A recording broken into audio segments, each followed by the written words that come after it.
আমাদের সমাজে জীবিত মানুষেরা খুব দ্রুত মৃত মানুষদেরকে ভুলে যায়। কেন জানি তারা কোনো মৃত মানুষকে মনে রাখতে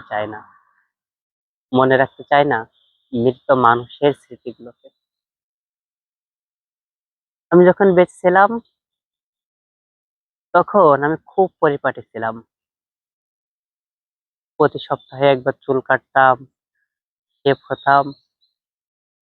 আজ বহু বছর হলো আমার আর পরিপাটি হওয়া হয় না।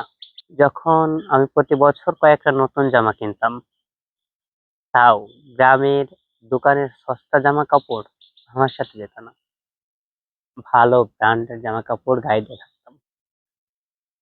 আজ আমি পৃথিবীর মোহ ত্যাগ করে পরপারে পাড়ি জমিয়েছি। এখানে আর আমার সেই পরিপাটি স্বভাব নেই। এখন আর নিজের ইচ্ছায় পরিপাটি হওয়া যায় না।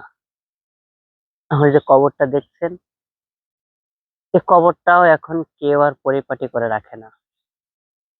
আমার জীবনে আমি যাদের জন্য সবকিছু করেছি, তারাও এখন আর কেউ আমার খোঁজ নেয় না।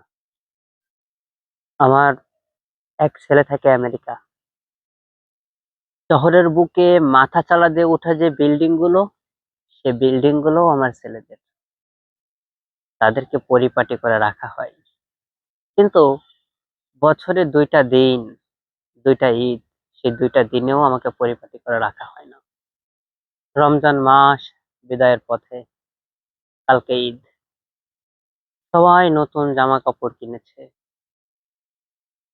সবাই পরিপাটি হয়ে আছে ঈদের দিনে আনন্দটা উপভোগ করার জন্য। আমার আর পরিপাটি হওয়া হয় না। কেউ এখন আমার কবরটাকেও পরিপাটি করে রাখে না।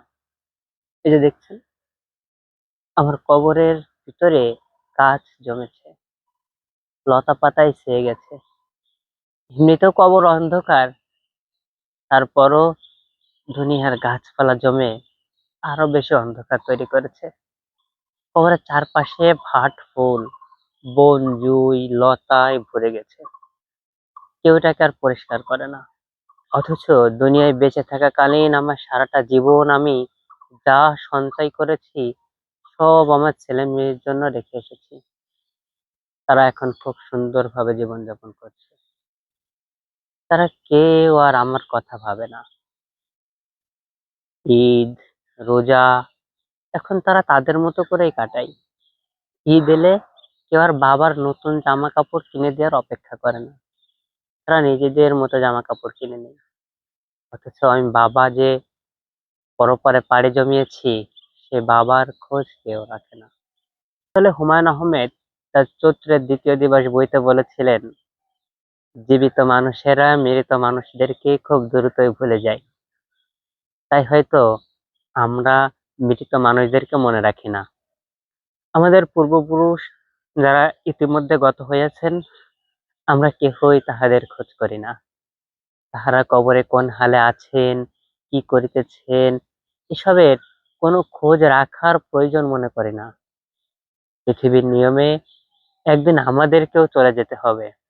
আমাদের পূর্বে ইতিমধ্যে যারা গত হইয়াছেন, তাদের খোঁজ খবর না রাখি, তাহলে আমরা যখন গত হব, তখন আমাদের সামনে যারা থাকবে তারা কি আমাদের খোঁজ নিবে? যারা মারা যায় তাদের আসলে কিছু করার থাকে না। কিন্তু আমরা যারা বেঁচে আছি, আমরা দুহাত তুলে আল্লাহর কাছে ফরিয়াদ করতে পারি, তাদের জন্য দোয়া করতে পারি। আর এটাই বোধহয় আমাদের প্রত্যেকের করা উচিত। রব্বির হামহুমা কামা রব্বায়ানি সগীরা।